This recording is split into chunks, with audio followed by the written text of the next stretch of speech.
नाज़रीन, प्रोग्राम के हुक्मनि बाद इलेक्शन शेड्यूल अचण खां पोइ मुल्क अंदर चूंड चहचटो नज़र अचे पियो। सियासी सरगर्मियों ऐं जोड़ तोड़ में तमाम घणी वाध थी आहे, जॾहिं त इलेक्शन अमले जी जेका मुअत्तल थियल ट्रेनिंग ही उहा पिणु बहाल थी चुकी आहे। अॼु हिकु अहम डेवलपमेंट थी बलूचिस्तान हाई कोर्ट तकबंदनि जे हवाले सां बलूचिस्तान हाई कोर्ट जो जेको फ़ैसिलो उनखे नाज़रीन कलअदम करार ॾिनो वियो आहे ऐं अहिड़े रीति इलेक्शन में देर जा जेके समूरा दर हुआ उहे हींअर बंद थी चुका आहिनि। 8 फेबरवरी वारो जेको ॾींहुं ॼाणाए पियो वञे त उहो पोलिंग डे हूंदो आहे। उन हवाले सां समूरियूं जेके सियासी पार्टियूं आहिनि जेके अॻु शेड्यूल न अचण जे करे कंहिं न कंहिं रीति ग़ैर यकीनी जो शिकारु, पर हाणे नाज़रीन पंहिंजी चूंड कैंपेन जो आगाज़ बि करे चुकियूं आहिनि। उन सां गॾोगॾु इतिहाद बि ठहनि पिया, जोड़ तोड़ बि तेज़ लॻी पई आहे, नवां कोल करार नज़र अचनि पिया सियासी क़यादतुनि जा पंहिंजे वोटर्स सां।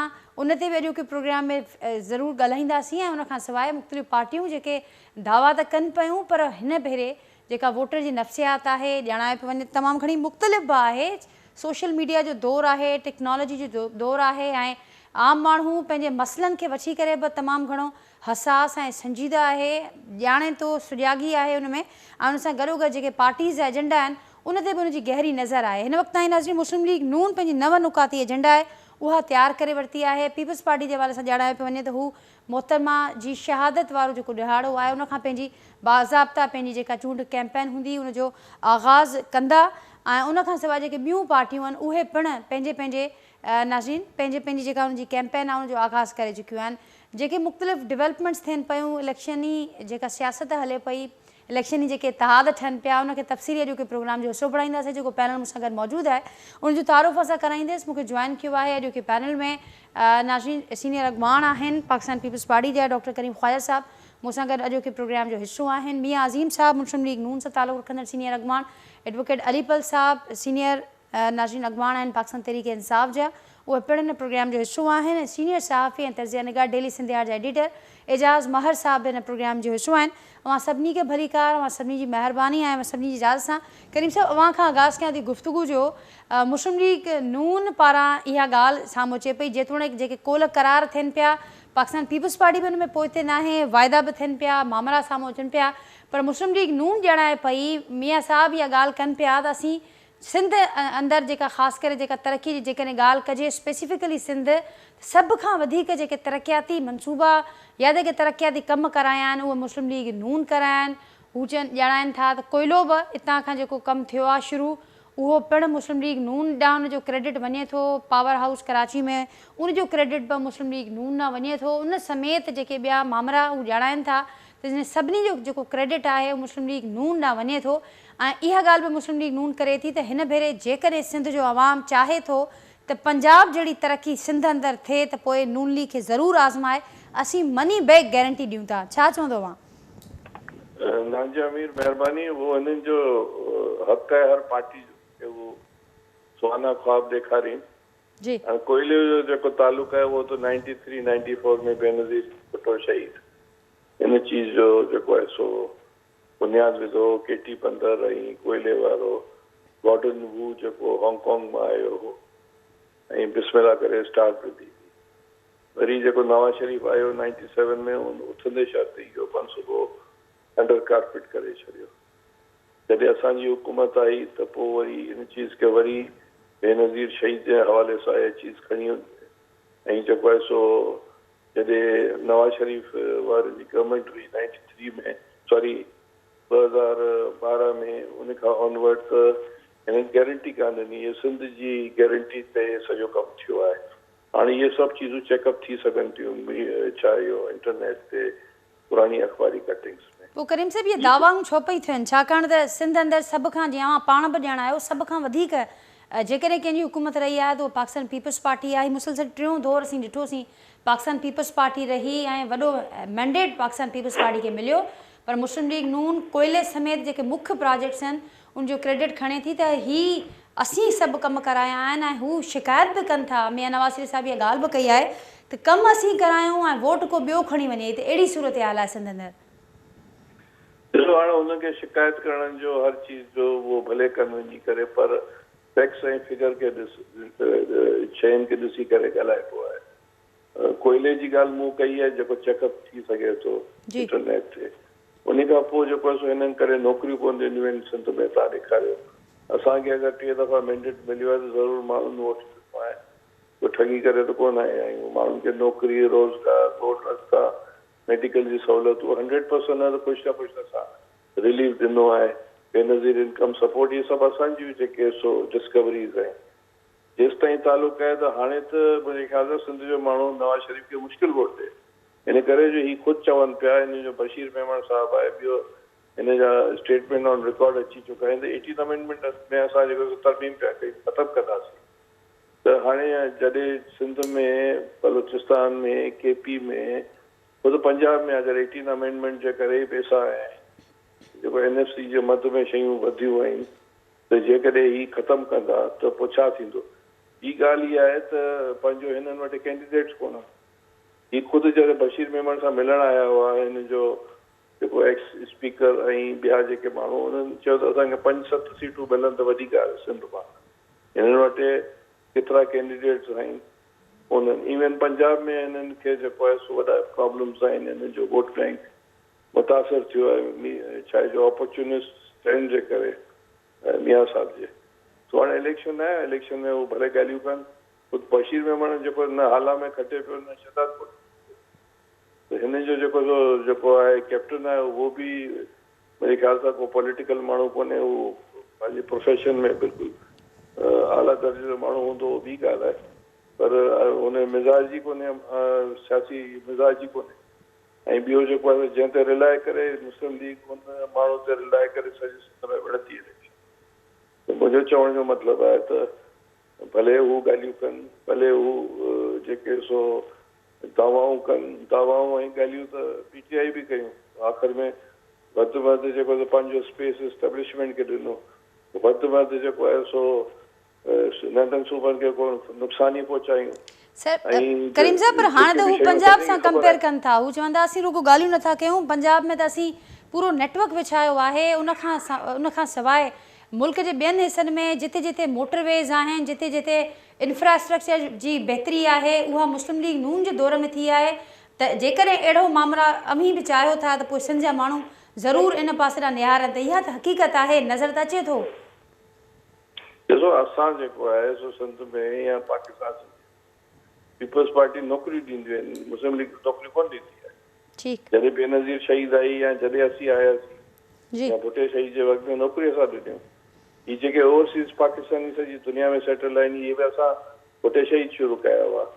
उन खां पोइ वॾा प्रोजेक्ट्स असां ॾिना आहिनि। हिननि कहिड़ा वॾा प्रोजेक्ट मुस्लिम लीग को स्टील मिल ॾिनी हुजे, पोर्ट कासिम ॾिनो हुजे, ग्वादर पोर्ट ॾिनो हुजे, इहे सभु जेके असांजा मनसूबा आहिनि या असांखां पहिरीं जा मनसूबा आहिनि।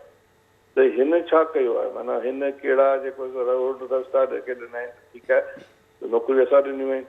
असां वॾा प्रोजेक्ट्स ॾिना आहिनि, इंडस्ट्रियल ऐं ॿियूं चीज़ूं ॾिनियूं आहिनि। हिननि त जेको आहे सो मैशियत पर ठीकु आहे, हिननि जेको आहे सो नेशनलाइज़ डीनेशनलाइज़ कयूं।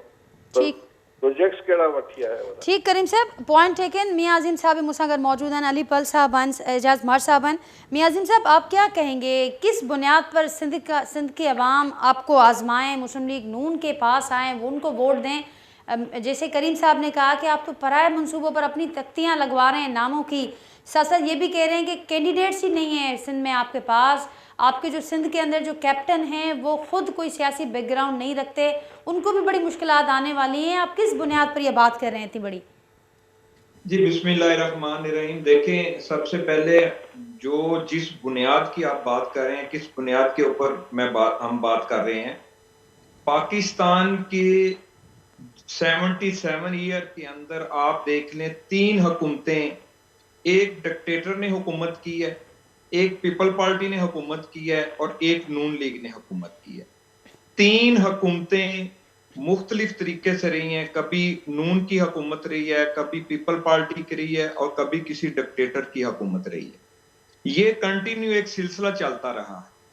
तो मुझे ये बताएं कि पाकिस्तान के अंदर मुस्लिम लीग नून जो बात करती है, मुस्लिम लीग नून सिर्फ बातें नहीं कर रहे हम लोग अपनी कारकर्दगी के ऊपर बात करना चाहते हैं। हमने जिस तरीके से हम सिंध वालों को ये कहते हैं, कराची वालों को ये कहते हैं कि आप हमें आजमाएं, हमें वोट दें। उसको मुझे ये बताएं कि कराची तक मोटरवे कौन बना रहा है?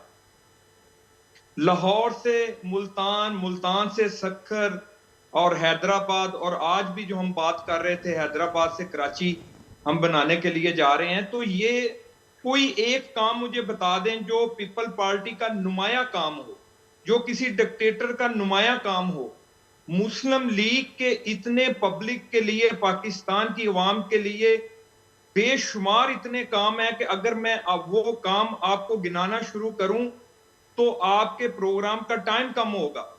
तो हम अपनी कारकर्दगी पे, हमने जो अवाम की खिदमत की है, हमने जो जितने साल हमें हुकूमत मिली है, हमने रात दिन काम किया है। मियां मोहम्मद शहबाज शरीफ को देख लें, मियां मोहम्मद नवाज शरीफ को देख लें, मरियम नवाज को, अनथक मेहनत इन्होंने की है। और जो हमारी पार्टी के बकाया जो हमारी टीम है, आप देखें तमाम पार्टियों को मद्देनजर रख के आप देखें किस टीम के पास, जो नया पाकिस्तान बनाने आए थे उनकी टीम देखें, हमारी टीम देखें, हमारी कारकर्दगी देखें। अगर हमें अल्लाह ताला मौका देता है, सिंध वाले हमें, अगर वो चाहते हैं कि पंजाब की तरह तरक्की हो, कराची वाले अगर ये चाहते हैं कि लाहौर की तरह तरक्की हो, तो हमें वो वोट दें। हम जिस नुमाइंदे को भी वहां पे भेजेंगे, अगर वो उसको कामयाब करते हैं तो अल्लाह के फजलो करम से, आज भी मियां मोहम्मद नवाज शरीफ साहब ने कहा है कि अमन हम कराची में लेके आए हैं, हमने अमन कराची के अंदर कायम किया है, हमने कोशिश की है वहां पे। और उसका क्रेडिट भी हमारी पार्टी इसलिए नहीं लेना चाहती अपनी जात के लिए। अगर हम वहां से नुमाइंदगी मांगते हैं तो वहां पे जो लोग रह रहे हैं उनको प्रॉपर नुमाइंदगी मिले, और उनका भी जो कराची या सिंध, जो अंदरूने सिंध है, वो भी उसी तरह तरक्की करे जिस तरह पंजाब तरक्की कर रहा है। अगर पीपल पार्टी की वहां पे हुकूमत रही है, अगर वो हमारे साथ मिलकर जिस तरह हम पंजाब में काम कर रहे हैं, जिस तरह अवाम की खिदमत कर रहे हैं, वो भी वहां पे करते, आज ये बात ना होती। ठीक। तो कराची लेकिन के मियां साहब अंदर अभी कुछ ही वक्त, ज़्यादा वक्त नहीं गुजरा जब पीडीएम में सब साथ थे, उसके बाद हमने देखा कि मियां शहबाज शरीफ साहब बतौर वज़ीर आज़म, और फिर जब वो सिंध में भी आए तो उन्होंने तो बड़ी तारीफ़ की थी उस वक्त पाकिस्तान पीपल्स पार्टी की। तो ये सिर्फ चंद माह में ये कैसे सारे ख्यालात बदल गए? अभी आप कह रहे हैं कि कोई एक ऐसा कोई काम नहीं है सिंध के अंदर जो अच्छा हुआ हो पाकिस्तान पीपल्स पार्टी के दौरे हुकूमत में। देखें, बात ये है कि जो इस वक्त की जो हम बात करें, इस वक्त हम भी इलेक्शन में जा रहे हैं और पीपल पार्टी भी जा रही है, ठीक। और हर पार्टी की कारकर्दगी की बात हो रही है। मैं ये कह रहा हूं कि पीपल पार्टी ने जो काम किए हैं वो हमारे बराबर नहीं किए, हमने बहुत ज्यादा काम किए हैं। हमें कम वक्त मिला है और कम वक्त के अंदर हमने अवाम की ज्यादा खिदमत की है। लेकिन कराची को, सिंध को, जो पीपल पार्टी जो हमसे भी पुरानी जमात है, उनको चाहिए था अवाम की उस तरह खिदमत करनी जिस तरह हम पंजाब में कर रहे थे, हम कराची में कर रहे थे, हम पूरे पाकिस्तान में कर रहे थे। हम ये कहते हैं कि कराची में, सिंध में अगर मुस्लिम लीग नून कामयाब होती है तो हम बेहतर तरीके से अपनी हिकमत अमली से, अपने एक्सपीरियंस से ज्यादा बेहतर खिदमत कर सकते हैं दूसरी पार्टियों की निस्बत।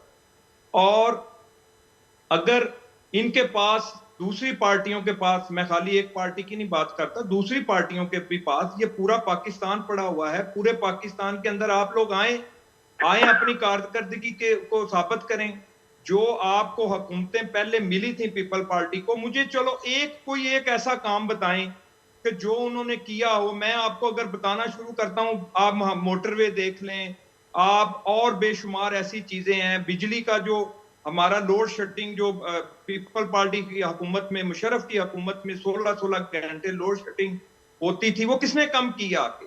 उसको 2-3-4 घंटे में किसने महदूद किया था? मोटरवे जो बनी है वो किसने बनाई है? ठीक। मकसद ये है हमारा काम करने का, बात करने का, कि अगर पाकिस्तान मुस्लिम लीग मियां मोहम्मद नवाज शरीफ की क़यादत में, मियां मोहम्मद शहबाज शरीफ, दोनों भाइयों ने पाकिस्तान की आवाम की भरपूर खिदमत की है, एक एक लम्बे को जाया नहीं होने दिया।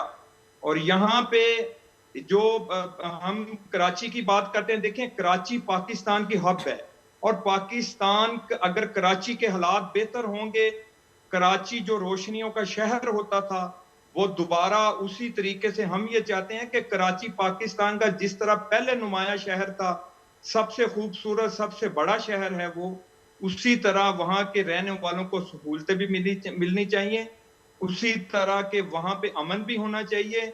और उन लोगों वो जब कराची वाले जब लाहौर आते हैं तो वो देखते हैं कि हमारे हुक्मरानों ने और लाहौर में कितना फर्क है, काम जो किया है लाहौर के अंदर। तो ठीक, हम मियां अजीम साहब कुछ ऐसे ही वादे, कुछ ऐसे ही कोल करार हमने देखा कि वो जो पिछला इलेक्शन हुआ उसमें भी नजर आए, उस वक्त पाकिस्तान तहरीक इंसाफ थी, फिर जो आप आज आपके साथ जो पार्टीज़ हैं जिसमें GDA है, MQM है, वो उस वक्त PTI के साथ थे, लेकिन फिर क्या हुआ वो भी हमने देखा, वो वायदे वहीं के वहीं रह गए। मेरे साथ अलीपल साहब भी हैं, एजाज मर साहब भी हैं। अलीपल साहब, अवां छा चवंदो हिन वक्त मुस्लिम लीग नून जो मौक़िफ़ अवां ॿुधो, पाकिस्तान पीपल्स पार्टी ॼाणाए पई त असां जेकॾहिं मैंडेट खणूं था त हुनजो जेको पुठियां बुनियाद आहे उहो कारकर्दगी आहे। पाकिस्तान तहरीक इंसाफ खे बि मौक़ो मिलियो, सिंध जे माण्हुनि भरपूर मैंडेट बि ॾिनो, पर रिज़ल्ट्स उहे न अची सघिया। अस्सलाम वालेकुम नाजिया। जी अलीपल साहब। मियां अजीम साहब वेठा ही न सामू जेके इनसे पीपल्स पार्टी तरफा ख्वाजा साहब आहिनि शायद। जी जी जी। जेकॾहिं तव्हांखे पुछणो आहे त नून लीग वाइदा पारे थी या नथी पारे त उहो तव्हां साईं गौस अली शाह खां पुछी वठो, जी लियाकत जतोई साहब खां पुछी वठो, हाणे ताज़ो वरी साईं शाह मोहम्मद शाह खां पुछी वठो त पंहिंजे वादे ते केतिरो ॿियनि था। ऐं ॿी ॻाल्हि त नून लीग मियां अज़ीम साहब हाणे जेको आहे सो हू पाण क्लेम करे थी त पंजाब जी पार्टी आहे ऐं 50 अहिड़ा हुन नारा हया आहिनि पंहिंजो पास्ट में भई पंजाबी जेको आहे सो मुतहद थियो, फेडरेशन जो तो हुनखे राइट। ॿी ॻाल्हि इहा आहे त गवर्नेंस वारे हवाले सां जेकॾहिं ॿई कॉम्पिटेटर हुजनि PP में नून लीग ऐं उहे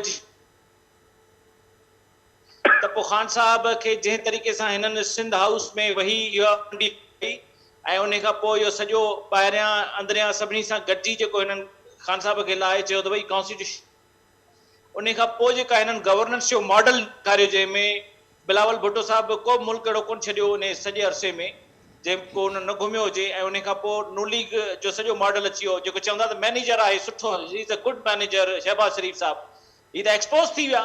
शहबाज शरीफ साहब, शहबाज शरीफ साहब जी फैमिली ऐं गॾियल सभु 16 ॼणा गॾु में पोइ डॉलर पे शूट थी वियो त अटे जो अघु बि शूट थी वियो, पोइ महांगाई हिननि खां कंट्रोल न पई थी त इन्हनि जो मॉडल त तव्हांजे साम्हूं आहे। हिननि वटि हाणे न को नेटिव आहे ऐं न का ॿियो को कारदगी ऐं न ई किरदारु आहे। वॾे में वॾी ॻाल्हि तव्हां ॿुधाए थो छॾियां त पाकिस्तान जो पूरो युथ युथ त हिकिड़े पासे आहे, कल्ह आउं हिकिड़ी शमूलियत करे आयो आहियां जेका PTI में शामिल थियो आहे। एयरफोर्स जो हिकिड़ो माण्हू आहे, उहो चए थो मैं इमरान खान साहब के खिलाफ था लेकिन मैंने ये जो चीजें देखी है कि एक तरफ 17 जमायतें साथ हो गई हैं और दूसरी तरफ खान अकेला खड़ा है तो मैं इमरान खान साहब के साथ खड़ा हूंगा, क्योंकि पाकिस्तान को एक कौम बनाया है उसने। साईं वारा से भलो माण्हू आहे पर उनजी पार्टी जेका आहे जॾहिं बि का इलेक्शन ईंदी आहे त शहरी ऐं ॿाहिराड़ी इलाइक़नि खे धार करे छॾींदी आहे। अहिड़ा बिल पास जो सिंध जो रेस्ट ऑफ द सिंध जेका आहे कराची खां धार करे छॾींदी आहे अमली तौर ते, ऐं उन पार्टीअ मां असीं छा एक्सपेक्ट करियूं। ऐं साईं चए थो हिननि वटि पीपल्स पार्टीअ वटि हाणे 2 शयूं आहिनि, हिकिड़ी आहे गाड़ी बस, अलाए केतिरा ख़ुदा करे हुनजो सस्टेनेबिलिटी प्लान आहे या न, ॿियो NICBT। हर तकरीर में इहा ॻाल्हि चवनि था, हिननि खे इहा ख़बर कोन्हे त एम्बुलेंस ख़तम थी वई, माण्हू पंहिंजा लाश गॾे गाॾियुनि में लाड़काने खां वठी जेको आहे सो कुंडरी ताईं तव्हां ॾिसो वञी गॾे गाॾियुनि में लाश खणे पिया वञे। तव्हां सिंध खे ॾिनो छा आहे, बंदि करे छॾियो आहे। ऐं साईं वारा ॿई पर अलीपल साहब रिज़ल्ट ओरिएंटेड अप्रोच त PTI जी बि न रही। मूं इहो सवाल इन करे बि अव्हां सां कयो, सम्झण पिया चाहियो त जेके अॼु पार्टीज़ मुस्लिम लीग नून सां वेठियल आहिनि गॾु, ऐं पाकिस्तान पीपल्स पार्टी ॿिए पासे पंहिंजी गवर्नेंस जूं ॻाल्हियूं करे पई, कारकर्दगी जूं ॻाल्हियूं करे पई, पाकिस्तान तहरीक इंसाफ खे मौक़ो बि मिलियो, मैंडेट बि मिलियो, माण्हू बि मिलिया, साॻियो हाल नज़र आयो। जी कोविड में मुल्क तबाह थी विया, पर तव्हां ॾिठो त कीअं ख़ान साहब पाकिस्तान खे हिन क्राइसिस मां कढियो। 16 या 16 माण्हू पर मिलियन ते पाकिस्तान में मुआ, ॿियनि हंधनि ते कोई 12,000 किथे कोई ईअं वञी रेशो बीठो। तव्हां उहा ॻाल्हि बि, ॿियो जेको सोशल सिस्टम संजय नश्तर जे हुनजे अंडर में जेको हुई तंहिंमें असां त कॾहिं कंहिं सां फोटू कोन कढायो पीपला ऐं नून लीग वारा त साबुण ॾियनि था, नलको ॾियनि था, टुवाल ॾियनि था, तॾहिं बि 10 ॼणा गॾिजी फोटू कढाईंदा। तव्हां इमरान ख़ान साहिब जो फोटू ॾिठो? एहसास प्रोग्राम, सैलानी, इहे जेके हेल्थ कार्ड थर पार्कर में मिलियो, कंहिं ॾिनो? KPK में ॾिनो, कंहिं ॾिनो? पंजाब में ॾिनो, कंहिं ॾिनो? हेल्थ कार्ड जहिड़ो अहिड़ो को हिकिड़ो मॉडल ॾेखारीनि जेको ग़रीब पुत इलाज पियो कराए, अमीर पुत इलाज पियो कराए। ऐं पाकिस्तान जो वॾे में वॾो इशू हेल्थ जो आहे। सिंध जी एजुकेशन में छा ॾिनो आहे ख्वाजा साहब? असांखे त कुझु कोन मिलियो आहे। हाणे छा कंदो? वर्चुअल जलसो अवां चयो त हाणे बि माण्हू ॼाणाइनि पिया त 17 पार्टियूं हिकु पासे आहिनि, ख़ान साहब अकेलो बीठल आहे ॿिए पासे, पर अवां ज़िक्र कयो त क्राइसिस जेको मौजूदु आहे पार्टीअ जे हवाले सां, उन क्राइसिस मां निकिरण जे लाइ छा आहे स्ट्रेटजी? वर्चुअल जलसे खां ई जेको फिजिकली कीअं वेंदो इन पर्सन? पीपल्स पार्टी जो मैंडेट तपेदार DC SP खां ॿाहिरि न आहे। तव्हां भले कंहिंखां पब्लिक जे माण्हू खां पुछी वठो। ऐं जेको नून लीग जो मैंडेट आहे उहो एस्टेब्लिशमेंट खां ॿाहिरि न आहे। हाणे हिन जो झेड़ो इहो आहे त कुले थी वई, हींअर कुले ते नून लीग पहिरीं ॾिसो पाण में हुआ हाजी गाजी पॉलिसी हुई या न हुई? तव्हांजे अॻियां शोअनि में ईंदा हिक ॿिए खे केतिरो ई कंदा, हाणे गले में छो आहे? उहो इन जे करे त एस्टेब्लिशमेंट नून लीग खे खणी कुले ते विहारियो आहे ऐं होॾां हुनखे पट ते छॾियो आहे पीपल्स पार्टी ते। हाणे हुन ते लॻो पिया भई मूंखे साॻी ॿिए कुले ते मूंखे ही एस्टेब्लिशमेंट जो जहिड़ो आहे। हींअर भला पाकिस्तान में पूरे में जेका उहा आहे पाकिस्तान तहरीक इंसाफ़। तव्हां ॿुधायो असांखे झंडो खणी हलण जी इजाज़त कोन्हे। फ्री फेयर इलेक्शन ईअं थींदो आहे? असीं जलसो नथा करे सघूं। चूंडनि में वर्चुअल जलसो था करियो, वर्चुअल जलसो था कयो त चूंडनि में कीअं वेंदो? जी वर्चुअल जलसो पिया कयो त चूंडनि में कीअं वेंदो? चूंडनि में जलसो थींदो, पोलिंग संभालींदासीं, माण्हू पंहिंजो मैंडेट थोरी चोरी थियण ॾींदा। ॾिसजो दॿा कीअं था माण्हू वोट ॾेई भरीनि, बेट ते कीअं थो निशान ते लॻे। हाणे वरी ही छा कनि था, बेट जो निशान हिननि खां फुरियूं। पीपल्स पार्टी पंहिंजे पाण खे जमहूरी पार्टी थी सॾाए। हिननि खे त इहो अहसासु हुअणु घुरिजे त तलवार जो निशान हिननि खां फुरियो वियो, पोइ तीर ते शिफ्ट थिया, पोइ तीर ते हिननि खटियो, पोइ इहो निशाननि ते कोन हूंदो आहे। इहो कंहिं बि तंज़ीम जी जेका आहे सा किरदार ऐं कारकर्दगी लीडरशिप हूंदी आहे। तंहिंजे करे तव्हां बेट रखो या ॿिए पासे थंभो रखो। ॾिसो त इमरान ख़ान कीअं थो खटे हिते न, बेट रखो या थंभो रखो। ठीक अलीबल साहब, मूंसां गॾु एजाज़ मार साहब बि आहिनि। ऐं ज़ाहिर आहे जेके सभिनी पार्टीअ जी कारकर्दगी हुजे, मामरा हुजनि, उहे तारीख़ जो हिसो आहिनि, सभिनी जे साम्हूं आहिनि, रिकॉर्ड ते आहिनि। एजाज़ साहब, ॿुधो मां सभिनी जो मौक़िफ़, मुस्लिम लीग नून जो, पीपल्स पार्टी ऐं PTI जो, कीअं ॾिसो पिया नवां कोल करार आहिनि इलेक्शन खां अॻु ऐं पंहिंजी पंहिंजी कारकर्दगी जूं ॻाल्हियूं आहिनि? बिल्कुलु पंहिंजे पंहिंजे कारकर्दगीअ जूं ॻाल्हियूं ज़रूरु आहिनि, पर हिन महिल ताईं कंहिं बि पार्टीअ जे वटि को वाज़े चिटो अहिड़ो मंशूर कोन्हे, अहिड़ो हिकिड़ो जेको चइजो हुनखे त पूरो हिकिड़ो पाथवे ॾिए त महांगाई कीअं कंट्रोल कंदव तव्हां। ऐं तव्हां पंहिंजा सभ खां वॾी ॻाल्हि जेका आहे हिन मुल्क जी बदकिस्मती इहा आहे त हिते वॾी रिफॉर्म्स जी जेका ज़रूरत आहे उहा करणु नथा करणु ॾिना वञनि। ऐं जेसिताईं तव्हां ड्रास्टिकली पंहिंजे गवर्नमेंट जे स्ट्रक्चर खे एटलीस्ट 40% तव्हां कट न कंदव एक्सपेंडिचर खे, हीउ मुल्क सिधो थी न सघंदो। तव्हां कर्ज़ खां सवाइ हली नथा सघो। पंहिंजी गवर्नमेंट हलाइण जे लाइ डे टू डे अफेयर तव्हांखे कर्ज़ था घुरिजनि। त उन लेवल ते तव्हांखे मिसाल मां अॻु में बि तव्हांजे प्रोग्राम में चवंदो रहियो आहियां त जॾहिं तव्हां वटि हिकिड़े खाते में सेक्रेटरी वेठो आहे त उते तव्हां 4 एडिशनल सेक्रेटरी वरी स्पेशल सेक्रेटरी छो था रखो? कराची में DIG ट्रैफिक जो अलॻि आहे, लाइसेंस जो अलॻि आहे। त इहे पोस्टूं फालतू जेके तव्हां क्रिएट करे हिकिड़ो दर्द सर कयो आहे, ख़र्चु वधायो आहे गवर्नमेंट जो। अहिड़ा खोड़ सारा गवर्नमेंट जा खाता आहिनि जेके ओवरलैप था कनि हिक ॿिए खे। अॻु में जॾहिं तव्हां वटि जेको आहे त उहो कम्युनिकेशन उन में पोस्टल बि हुई, NHA बि हुई, सभु कुझु हुयो। तव्हां उन्हनि खे वरी अलॻि अलॻि करे उन्हनि जो हिकिड़ो पूरो स्ट्रक्चर बीहारे छॾियो। त मां सम्झां थो त हिकिड़ो त वॾे पैमाने ते उन हवाले सां कंहिं बि पार्टीअ पंहिंजो प्रोग्राम लॉन्च न आहे कयो ऐं ठोस के हिकिड़ो रोड मैप न आहे ॾिनो। ॿी ॻाल्हि इहा त जेको तव्हां ॻाल्हि पे पुछी पंहिंजो नून लीग वारे मियां साहब खां ऐं प्लस जेको आहे त हुन ख्वाजा साहब खां, त मां पाण उन वक़्तु इहो रिपोर्ट कयो हो। तक़रीबन 1995 में 3 अगस्त ते इहो मुआहिदो थियो हो। हांगकांग बेस्ड इन जो इन्वेस्टर हो गोल्डन वू। उन इहो कयो हो त 450 किलोमीटर रेलवे लाइन जेको आहे थरकोल खां केटी बंदर ते मिनी पोर्ट ठहंदो ऐं उतां जेको आहे त पहिरें धक में जेको आहे त ही 1320 मेगावाट जेको आहे त उहो पावर प्लांट लॻंदो, जेको 10,000 मेगावाट ताईं वधंदो। ऐं उन सॼी डील खे जेको आहे त मियां साहब अची वाइंड अप कयो जीअं 97 में 24 जून 97 ते गोल्डन वू खे हिननि एग्रीमेंट कैंसिल कराए ॾंढ भरे ॾिनो गवर्नमेंट ऑफ पाकिस्तान जेका कर्ज़ ते हलंदी हुई। मुंहिंजो ख़्यालु आहे उन में मूंखे सही जेकॾहिं यादि आहे त 20 खां 30 मिलियन डॉलर जेको आहे हुनखे जुर्मानो जेको इन्वेस्टमेंट कई ग्राउंड ब्रेकिंग वग़ैरह ते, उहे पैसा ॾेई हुनखे ट्रपड़ ॿधाया विया त हिते कमु न कर, ही प्रोजेक्ट फिज़िबल न आहे। उन वक़्तु 4 रुपए फी यूनिट में बिजली जो एग्रीमेंट थियो ऐं पीपल्स पार्टी जे दौर में हुननि इंडिया सां एग्रीमेंट कयो, MOU साइन कयो, इंडिया एग्री कयो त असां तव्हां खां बिजली वठंदासीं। पर मियां साहब जेको आहे हिन प्रोजेक्ट खे पाकिस्तान जे घर पैसा ॾेई वाइंड अप करायो ऐं पोइ बाद में नो डाउट कि वरी जॾहिं रिवाइवल थियो जेको मौजूदा थरकोल आहे त उन में मियां नवाज़ शरीफ़ जी हुकूमत हुई, पीपल्स पार्टी वरी हुनखे रिवाइव करण जे लाइ कयो। हालांकि जनरल मुशर्रफ बि कोशिशि कई, गोल्डन वू खे अप्रोच कयो, हुन चयो त न तव्हां रिलायबल न आहियो, तव्हां मुंहिंजा पैसा ॿोड़ाए छॾिया ऐं मां हाणे तव्हां वटि जेको आहे ॿीहर इन्वेस्टमेंट न कंदुसि। त पीपल्स पार्टीअ जी अलीपल सही थो चए त पीपल्स पार्टीअ सिंध में NICVD ऐं गाड़ियूं ऐं सायूं बसियूं जेके आहिनि इहे पीलियूं बसियूं, इलेक्ट्रिक बसूं, ठीकु आहे, ज़बरदस्त इहो हिकिड़ी शइ नज़र अचे थी, पर हुनजो अगेन सस्टेनेबिलिटी जो क्वेश्चन आहे। त मियां साहब जो बाक़ी मां हुनखे इहो क्रेडिट ज़रूरु ॾींदुसि त सिंध में हुन अमन करायो, कराची में जेके क्रिमिनल वारदातूं तमामु उरूज ते हुयूं उन में काफ़ी मियां साहब जेको आहे त हिकिड़ो भलो किरदारु अदा कयो। ऐं ग्रीन लाइन जेका मनसूबो आहे उहो हुन ते पोइ बाद में तख्ती अची इमरान खान आई, उहो बि प्रोजेक्ट जेको आहे त मियां साहब जो हुयो। पर मियां साहब जे हवाले सां मां एतिरो इहो बि चवंदुसि त प्रायोरिटी हुननि जी कॾहिं बि सिंध न रही आहे।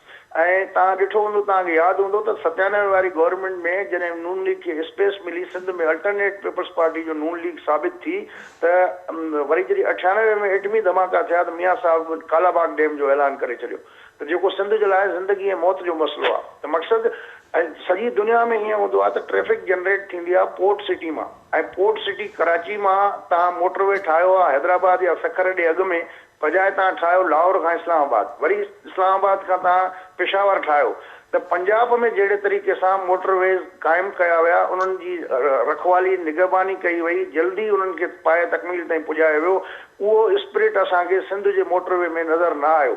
ऐं तव्हां ॾिठो त जेको आहे मुल्तान खां जेको सखर वारो आहे उहो केतिरो डिले थियो आहे, ऐं होॾो तव्हां वरी मुल्तान खां लाहौर ताईं ठाहे वियो, उहो हिकिड़े क़िस्म जो मां सम्झां थो त उहो फज़ूल हुयो, बजाए हिनजे जो उहो असां तव्हां सखर हैदराबाद खे मिलाए छॾियो आहे त उहो वधीक बहितर हो। ऐं ओरिजिनल जेको प्लेन हुयो मोटरवे कराची ऐं हैदराबाद जो, उहो तव्हां अबंडन करे सुपर हाईवे खे थोरो अपग्रेड कयो त उहो मोटरवे जे कंहिं बि इंटरनेशनल स्टैंडर्ड ते या इवन जेके पाकिस्तान जा मोटरवे जा स्टैंडर्ड्स आहिनि उन्हनि मुताबिक़ बि कराची हैदराबाद जो मोटरवे फॉल नथो करे। त मक़सदु चवण जो त ॻाल्हियूं त हाणे सभु था कनि। इमरान खान साहिबु आयो, हुन अची असांजो सखर ऐं हैदराबाद मोटरवे जा जेके पैसा उनखे सीपेक मां ख़ारिज कयईं ऐं उन जा पैसा ट्रांसफर करे सवा ते DI खान जे मोटरवे हिननि उन ते पैसा लॻाए छॾिया, KP में लॻायूं। त इमरान खान जी बि जेको आहे त प्रायोरिटी सिंध न आहे रही, ऐं इन सॼे अरसे में न हू पंहिंजी ऑर्गेनाइज़ेशन जो सेटअप कंप्लीट करे सघिया, न सिंध ते फोकस, हुनजो सिर्फ़ु फोकस कराची हुयो, ऐं कराची में बि चंद मख़सूस माण्हू हुया जेके हाणे हुनखे हीअं उॾामदड़ जेके ढंढ जा पखी आहिनि उन्हनि वांगुरु जेको आहे त छॾे विया। त पीपल्स पार्टी खे जेतिरी अपॉर्चुनिटी मिली, जेतिरो 15 साल हुननि खे टाइम मिलियो कमु करण जो, ओतिरो हुननि कमु न कयो आहे, ऐं उन में कोताही पीपल्स पार्टी जी बिल्कुलु आहे। ऐं उहो उन्हनि पर कुझु शयूं हुननि जूं ठीकु आहिनि पंहिंजी जाइ ते। मक़सदु चवण जो त सियासी पार्टियुनि जो, टिनी सियासी वॾी पार्टियुनि जो ईअं थो लॻे ॼण सिंध उहा प्रायोरिटी न आहे, ऐं पीपल्स पार्टी चाहे हा त इन वॾे अरसे में तमामु घणा पैसा मिलिया NFC जे थ्रू, उहे प्रॉपर यूटिलाइज़ न थी सघिया, प्लैनिंग न थी सघी। ऐं असां वटि जेको आहे त प्रायोरिटी इहा आई त असां रोबोट ख़रीद कयूं, छो त हुन में कमीशन वधीक थी मिले, बजाए हिनजे जो कंहिं लोकल तालके अस्पताल खे सोलर पैनल हणी ॾियूं, उते का फ्रिज रखूं, दवाऊं जेके आहिनि, वैक्सीन जेके आहिनि उहे महफ़ूज़ रहनि। त प्रायोरिटीज़ जो हिकिड़ो रहियो आहे पैमानो पीपल्स पार्टीअ जो, हिकिड़ो उन जूं प्रायोरिटीज़ डिफरेंट आहिनि, त बजाए हिनजे जो उन ते फोकस कयो वञे। त हाणे बि ईअं थो लॻे त ही पार्टियुनि वटि पंहिंजी उन्हनि जे लाइ त एजेंडा आहे, पर पब्लिक जे लाइ हिकिड़ी कमिटमेंट पब्लिकली करण लाइ तयारु कोन्हनि त असां महांगाई कीअं घटि कंदासीं, असां कर्ज़नि जो कीअं वापसी जो बंदोबस्तु कंदासीं, असां ख़र्च हुकूमत जा कीअं घटाईंदासीं। त उन हवाले सां जेके बेसिक स्ट्रक्चरल हिकिड़ो प्रोग्राम जी ऐं रोड मैप जी ज़रूरत आहे। उहा एजेंडा कंहिं बि पार्टी अञा ताईं साम्हूं न आया एजाज साहब बिल्कुलु दुरुस्त तव्हां निशानदेही कई आहे ऐं ज़ाहिर आहे लफ़्ज़ी कमिटमेंट हर का पार्टी करे पई, दावाऊं ॾिए थी, प्रोग्राम्स ॿुधाए थी, पर रोड मैप छा हूंदो, लाइन ऑफ एक्शन छा हूंदी, उन ते अञा ताईं सवालिया निशान आहे। करीम साहब अवां छा एड कंदो हिन में त जेतिरो टाइम पाकिस्तान पीपल्स पार्टी खे मिलियो या जेॾो वॾो मैंडेट मिलियो, जेको कमु अमीं बि ॼाणा पिया या पाकिस्तान पीपल्स पार्टी जा ॿिया अॻवान बि मुसलसल मुख़्तलिफ़ वक़्तनि ते उहे क्रेडिट खणनि था हुनजो, पर उहो तमामु थोरो आहे। उनजो जेको वॉल्यूम चइजे जेको जेतिरो वॾो मैंडेट आहे उन हिसाब सां तमामु घटि आहे। ॿी जेका ॻाल्हि थिए पई त रोड मैप नाहे, छो हिन वक़्तु ताईं मुख़्तलिफ़ असीं ॿुधासीं त पंहिंजी एजेंडा लेवल प्लेइंग ॿिया मामला बार बार पार्टी डिस्कस कंदी रहियूं, पर अवाम जे मामले ते का एजेंडा न पई नज़र अचे, को क्लियर रोड मैप नाहे। हाणे तव्हांजे सवाल जे जवाब खां पहिरीं जेको मुस्लिम लीग जो जेको दोस्त आहे जी वो बार बार इहो चए पियो त कराची और सिंध, कराची और उन सां ई मुस्लिम लीग जी मेंटेलिटी एंटी सिंध नज़र थी अचे। बाक़ी जेका आहे सो रोड मैप असांजो आहे ऐं असां जेको आहे सो सिविक एम्यूनिटीज़ जंहिंमें हेल्थ ऐं जेको आहे सो एजुकेशन ऐं उन खां पोइ जेको आहे सो रोड रस्ता, सेवरेज जो सिस्टम, जेको इरिगेशन जो सिस्टम या फसलनि जी जेके सो अघु या ॿियूं जेके अवाम जे हवाले सां जेके ग़रीब माण्हुनि जी जेके एम्यूनिटीज़ आहिनि, ग़रीब माण्हुनि जा जेके मसइला आहिनि, उहा असांजी प्रायोरिटी आहे। ऐं जेको आहे सो असीं चाहींदासीं त जेके बि चीज़ूं कॉन्स्टिट्यूशनली आहिनि उहे हलनि। जॾहिं त मुस्लिम लीग वारा जेको आहे सो 18 अमेंडमेंट खतम करण जे पोयां आहिनि ऐं इहो ई तक़रीबन मेंटेलिटी तहरीक इंसाफ़ जी ऐं खान साहब जी बि आहे त हू जेको आहे सो 18 अमेंडमेंट ख़तमु कनि, कॉन्स्टिट्यूशन खे जेको आहे सो प्रेसिडेंशियल सिस्टम आणनि। त असांजी कोशिशि इहा ई आहे त आवाम खे फ़ाइदो थिए। ॾिसो न तव्हांजे सूबे जे पासे में गुजरात राजस्थान आहे हिंदुस्तान जो, उते गुज़िरियल 20 सालनि खां जेको आहे सो कांग्रेस हुई, हाणे हाराए वई आहे। उहा ॿी ॻाल्हि आहे त पार्टियूं जेके सो इक़्तिदार में रहंदियूं आहिनि मुख़्तलिफ़ सूबनि में, स्टेट में, किथे 15 साल किथे 20 साल, असां वटि डेमोक्रेसी कान रही आहे हिते। ॿी त जेको आहे सो असांजो दोस्त अलीपल तमामु हिकिड़ो जेंटलमैन माण्हू आहे, पर ही जेके इमरान खान इलाही चीज़ूं जेके सो एस्टेब्लिशमेंट जे हवाले करे छॾियूं आहिनि ऐं पंहिंजी स्पेस जेका आहे सो एस्टेब्लिशमेंट खे ॾिनी, उहो को PTI जी हरकत जे करे अॼु असीं सभु लोड़ियूं पिया। अॼु तव्हां ॾिसो पिया त जेको आहे सो केतिरी स्पेस जेका असां हिननि ॾेई छॾी। इवन मियां नवाज़ शरीफ़ जॾहिं प्राइम मिनिस्टर हो त मूंखे यादि आहे त सेनेट में बाजवा आयो हो, जनरल बाजवा ब्रीफिंग ॾियणु, त उन खां इहो सवाल पुछा कयो वियो हो त बाबा हीउ जेको फैज़ाबाद धणे जे बारे में, त उहो चई त आउं ॿाहिरि मुल्क में हुउसि, पोइ मूंखे ख़बर पई त धरनो लॻे थो, आउं भॼी आयुसि, ऐं ही एक्सप्लेनेशन ॾिनी त उते जेको आहे सो कंहिं बि इहो मुस्लिम लीग वारा ख़ामोश वेठा हुआ हुकूमत में। हालांकि इहो कमु त इंटीरियर मिनिस्ट्री जो हो, जेको बाजवा जेका ॻाल्हि पियो करे, स्पेस त नवाज़ शरीफ़ बि उन्हनि खे ॾिनी। त ॻाल्हियूं त हाणे खुलंदियूं त इलाही खुलंदियूं, त तई जेको स्पेस ॾिना आहिनि हिननि खे गैर जेको आहे सो जमहूरी क़ुवतनि खे अॼु सभु को लोड़े पियो। अॼु जेको आहे सो मुंहिंजे ख़्याल सां असां बार बार चऊं पिया त चार्टर ऑफ डेमोक्रेसी रिवाइज़ थियणु खपे ऐं जेके उहे पार्टीज़ जेके ॿाहिरि वेठियूं आहिनि जेको ऐं अंदरि वेठियूं आहिनि पार्लियामेंट में, उहो सभिनी खे शामिलु कयो वञे ऐं जेको सो हक़ हक़मियत वरिती वञे। जॾहिं त मुस्लिम लीग नून त हाणे हुननि जे कुलनि ते चढ़ी अची वई आहे। जॾहिं लाहौर जो जेको जलसो ख़िलाफ़ पियो आहे, जेको मियां साहब आयो हाणे जेको चवंदो वोट को इज़त हो, उहो उतां बि फिरी वियो आहे। त पैथेटिक पोज़ीशन आहे ऐं असां कोशिशि कंदासीं त पंहिंजे पाकिस्तान जे आवाम खे जेको सो बेसिक नेसेसिटीज़ जेके सो ॾियूं। इहो असांजो जेको रोड मैप आहे। बाक़ी त हाणे PTI ऐं नून त centre to the right party आहे, त उन मां छा एक्सपेक्ट करे सघंदा। ठीक Karim sahab, civilian space shrink करण में तव्हां ज़िक्र कयो त PTI, मुस्लिम लीग, नून आहे, पर ज़रूरु जमहूरियत जे हवाले सां पाकिस्तान पीपल्स पार्टी जो जेको रोल रहियो उनखे बि अवां ॼाणायो ज़ाहिर बि आहे, पर जेको बुनियादी जुज़ आहे बहरहाल उहो अवाम आहे कंहिं बि जमहूरियत में, ऐं उन अवाम जे लाइ छा आहे उहे ॻाल्हियूं तमामु घणियूं वेग आहिनि, शेलो नज़र अचनि पियूं। त स्टिल जीअं अमीन बि चयो त जेके बेसिक नेसेसिटीज़ आहिनि उहे अवाम खे ॾींदासीं, पर हिन सूरत हाल में जंहिंजो अवां पाण ज़िक्र कयो था उन बेवसीअ जो ज़िक्र बि कनि थियूं सभु पार्टियूं, लेवल प्लेइंग फील्ड जो ज़िक्र बि कनि थियूं, ऐं मामला क्लियर बि कोन्हनि, त पोइ कहिड़े रीति ही इन्हनि पॉलिसीज़ के या इन्हनि मामलनि खे अभी ट्रांसलेट करे सघंदो एक्शन में, ही सवाल अहम है। मियां आज़िम साहब आपकी तरफ आऊँगी और यही सवाल आपके सामने भी रखूँगी कि है पार्टीज़ के पास बहुत कुछ है कहने सुनने को, लेकिन आवाम के लिए उनके पास सिर्फ या तो आसरे नज़र आ रहे हैं या सिर्फ दवाएं हैं। ग्राउंड पर क्या है, किस तरीके से वो सारी चीज़ें डिलीवर करेंगे आप? माजी का जो हाल रहा उस वक्त हालात बड़े मुख्तलिफ थे, अब हालात मुख्तलिफ हैं। आज के दौर में किस तरह से ये सारी चीज़ें डिलीवर हो पाएंगी?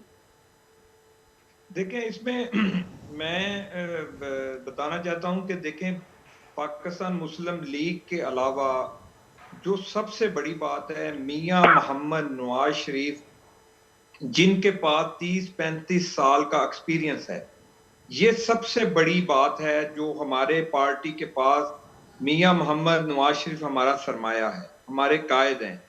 वो पाकिस्तान मुस्लिम लीग 3 दफा उन्होंने हुकूमत की है, तीनों दफा आप देखें कि उन्होंने शॉर्ट टाइम के अंदर 5 साल उनको एक दफा भी नहीं मिले। तो उन्होंने जो जो काम किए हैं, सबसे ज्यादा हमारे पास एक्सपीरियंस है। हम इस बहरान से निकलने के लिए हमें अपने कायद के ऊपर, हमारी टीम के ऊपर हमें पूरा भरोसा है। लेकिन मियां साहब, पीपल्स पार्टी कह रही है कि इस एक्सपीरियंस को भी अब तभी इस्तेमाल कर पाएंगे जब इख्तियारात होंगे।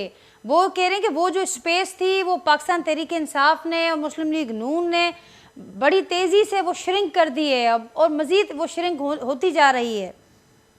देखें, ये बात जो है ये बर वक्त बात है। ये 8 फरवरी को जो फैसला होगा, ये उसके बाद अब अवाम भी बाशऊर चुकी है। अवाम को भी ये पता है, जो रियासत मदीना और नया पाकिस्तान बनाने निकले थे वो अब पुराने पाकिस्तान में शामिल हो रहे हैं।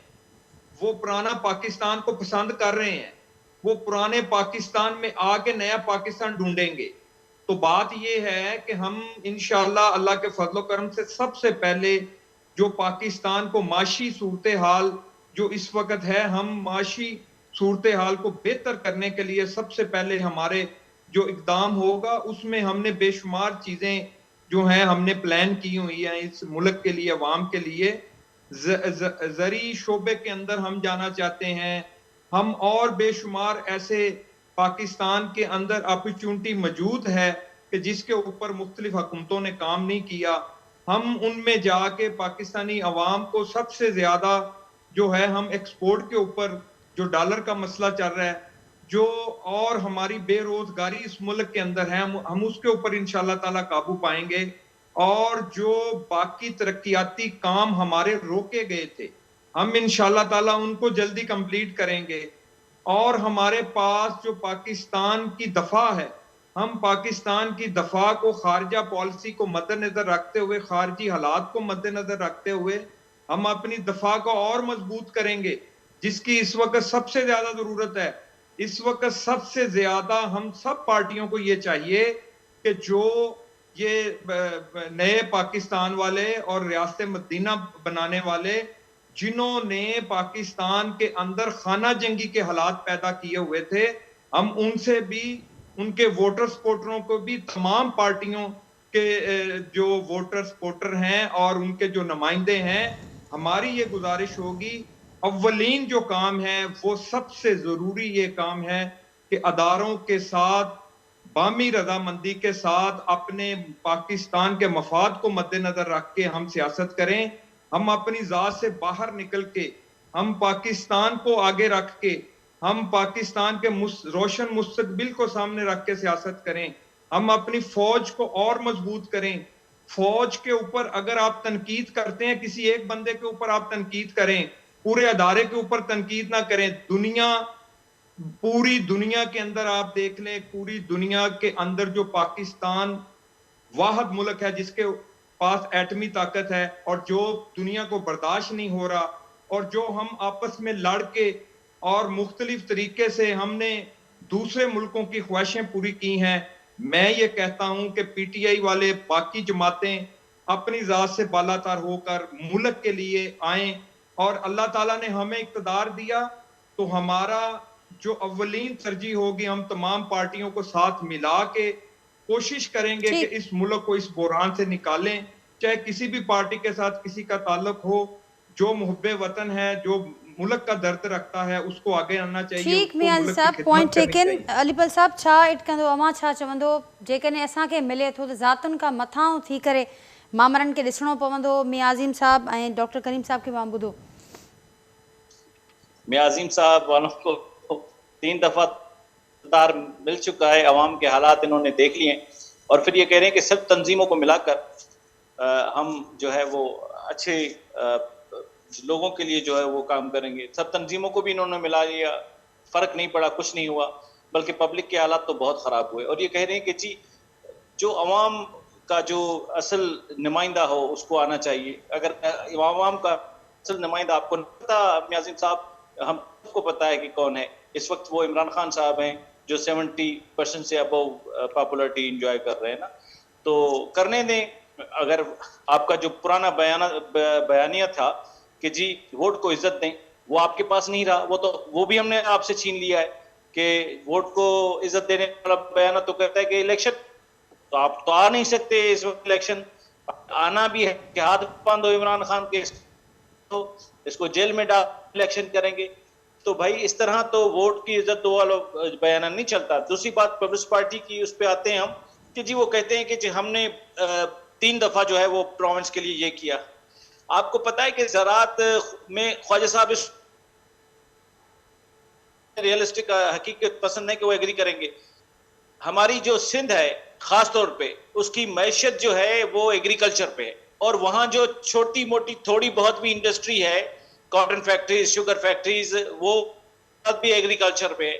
40% जीडीपी हमारा जो है वो कंट्रीब्यूशन एग्रीकल्चर का, 48% पॉपुलेशन को अकोमोडेट वो करती है। लेकिन उसके हालात क्या हैं? इस वक्त खाद नहीं मिल रही, किसी हारी को, मजदूर को, आबादगार को खाद नहीं मिल रही, और ये पीपल्स पार्टी वाले चश्मे पहनकर अजीब किस्म की जो है वो करके वो ट्रैक्टर ट्रालियों में एग्रीकल्चर की रेडी निकालते हैं।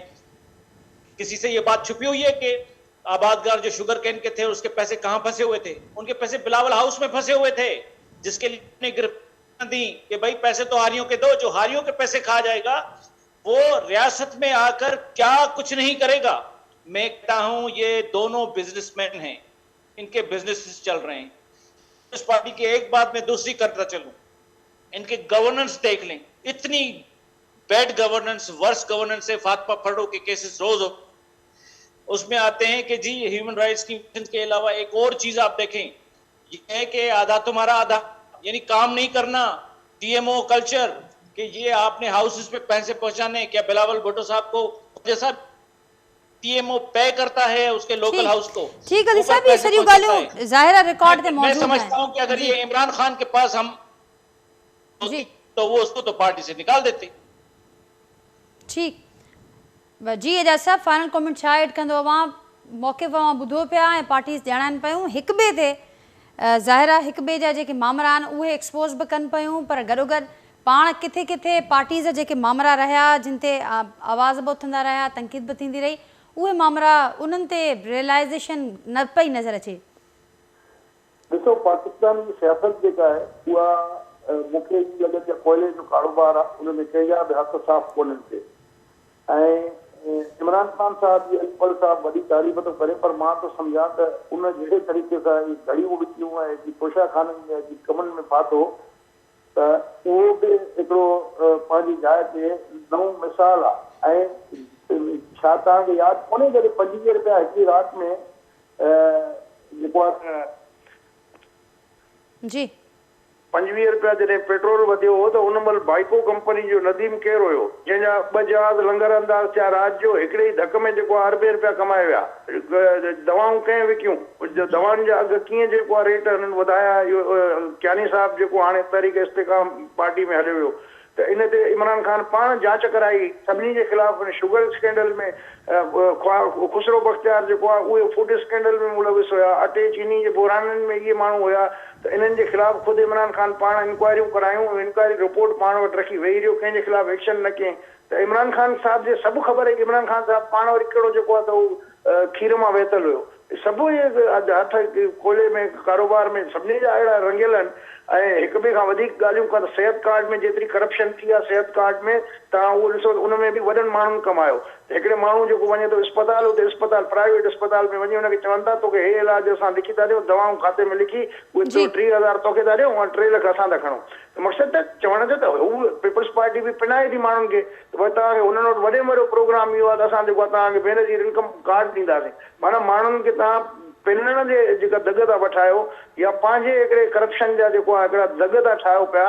ऐं जनरल पब्लिक जे बहितरी लाइ को अहिड़ो वाज़ जेको आहे त उहो कंहिं वटि बि कोन्हे। ऐं मूं जीअं अॻु में बि चयो त मां चवंदी आहे मुल्क जी बदकिस्मती आहे त असांखे हिते जेको आहे त हीअ सभु पार्टियूं डील कंदे नज़र थियूं अचनि। अवाम जे वोट जी ॻाल्हि त परे रही, हर को त इस्टेब्लिशमेंट वटि पाण वणाइण जे लाइ चए त जेको तव्हां चवंदव असां उहो तव्हांखे करे ॾींदासीं। ऐं उहो PDM जी गवर्नमेंट जेको आख़िरी ॾींहंनि में लेजिस्लेशन करे वई आहे जहिड़े क़िस्म जी, तव्हां उन मां अंदाज़ो ॾिसो त हीअ सभु असांखे इक़्तिदार जा बुखिया था लॻनि। हिननि वटि जनरल पब्लिक जे भलाई जे लाइ को बि अहिड़ो ठीक है जैसा प्रोग्राम जो वक्त पूरो थियो आहे, मुंहिंजी वरी महिरबानी। त जनरल पब्लिक जे लाइ पार्टीज़ वटि कुझु कोन्हे, नज़र कोन पियो अचे। नाज़रीन गुफ़्तगू मां ॿुधी डॉक्टर करीम ख्वाजा साहब, मियां अज़ीम साहब, अलीपल साहब, मां सभिनी जी महिरबानी। मां वक़्तु कढियो जेके प्रोग्राम लाइ। हाणे ज़ाहिर आहे सॼियूं पार्टियूं पंहिंजी पंहिंजी कारकर्दगी जी दावाऊं बि कनि पियूं ऐं ईंदड़ हुकूमत में जेकॾहिं हू अचनि थियूं त छा ॾींदियूं आवाम खे, इहो पिणु दावाऊं साम्हूं अचनि पियूं, ऐलान साम्हूं अचनि पिया। पर ज़ाहिर आहे जेको सॼो मामिलो हाणे हुजे थो, जेको हाणे असीं जीअं चवंदा आहियूं त बॉल जेका आहे हाणे उहा आवाम जे कोर्ट में आहे। आवाम खे फ़ैसिलो करिणो आहे ऐं आवाम खे जेको फ़ैसिलो करिणो आहे ज़ाहिर आहे कारकर्दगी जे बुनियाद ते करिणो आहे, दावाउनि जे बुनियाद ते नाहे करिणो, बयाननि जी बुनियाद ते नाहे करिणो। उहा ई ॻाल्हि एजाज़ साहब बि कई, उन्हनि जी ॻाल्हि सां ई ख़तमु कंदासीं त पार्टीज़ वटि जेके एजेंडा आहे उहा अव्हां जे आॾो आहे। हाणे फ़ैसिलो आवाम जे मथां आहे त हू 8 फेबरवरी वारे ॾींहं ते छा खे तरजीह ॾियनि था, एजेंडा खे तरजीह ॾियनि था, पंहिंजे बहितर मुस्तक़बिल खे तरजीह ॾियनि था या हर भेरे जीअं दावाउनि खे तरजीह मिले थी। नाज़रीन अव्हां खां इजाज़त वठंदासीं, वरी ज़रूरु जल्द अव्हां सां मुलाक़ात कंदासीं। तेसिताईं असांखे इजाज़त ॾींदा, पंहिंजे फीडबैक खां असांखे ज़रूरु आगाह कजो। अल्लाह हाफ़िज़।